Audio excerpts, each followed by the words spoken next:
ఈరోజు CPM party ఆధ్వర్యంలో సంక్షేమ హాస్టల్ని పర్యటించడం జరిగింది. ఈ శ్రీకాకుళం జిల్లాలో ఉండే హాస్టల్లో విద్యార్థులు అతి తక్కువ మేరతోని దుర్భరమైన జీవితాలు అనుభవిస్తున్నారు. ఎటువంటి డ్రైనేజ్ సిస్టమ్ లేదు. ఈరోజు ఇక్కడ ఎటువంటి మౌలిక వసతులు కూడా లేవు. వర్షం పడిందని అంటే ఎస్సీ హాస్టల్ విద్యార్థులంతా కూడా ఇవాళ ఎస్టీ హాస్టల్కి వెళ్ళిపోవాల్సి వస్తుంది. ఇవాళ ఎస్టీ హాస్టల్లో కూడా ఈరోజు ఏంటంటే ఒక రూములు అనేవి లేవు. 100 మందికి ఒక సామూహిక రూము, పైన ఒక రూము, కింద ఒక రూము. ఇది అందులో భోజనాలు, అందులోనే ఇది. అంతేకాకుండా మురికి కాలువలు పక్కన దానిలో దోమలు విలైతాండం చేస్తుంది. దీనివల్ల ఎప్పటికప్పుడు రోగాల బారిన పడుతున్నారు. ఈ శ్రీకాకుళం జిల్లాలో సుమారు 169 హాస్టళ్లు ఉన్నాయి.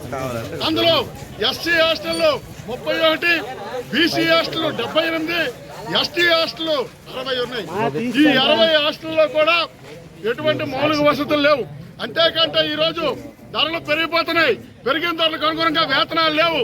ఈ రోజు ఒక విద్యార్థికి రోజుకి మినిమం 53 రూపాయలు ఇస్తాను, చిన్నపిల్లలకి 40 రూపాయలు ఇస్తాను, జై ఖైదీకి 93 రూపాయలు ఇస్తాను. అంటే ఈవేళ దేశ భవిష్యత్తును తీర్చిదిద్దవలసిన విద్యార్థులు తరగతి గదులు ఎలాగున్నాయనంటే మురికి కోపాలుగా తయారున్నాయి. వీళ్ళంతా పేద విద్యార్థులు. వీళ్ళు ఎక్కడెక్కడి నుంచో వచ్చినారు. ఈ ప్రభుత్వం సరైన చర్యలు తీసుకోకపోవడం వల్ల ఈవేళ ఈ మురికి కోపాలతోనే దోమల బారిపడి చాలా ఇబ్బందికి గురవుతారు. స్నానాలు చేసుకోవడానికి కూడా చాలా ఇబ్బంది అవ్వాల్సి వస్తుంది. అలాగే ఎస్సీ హాస్టల్ సుమారు 50-60 సంవత్సరాలు ఉంది. ముందు పక్క రంగేశారు, లోపల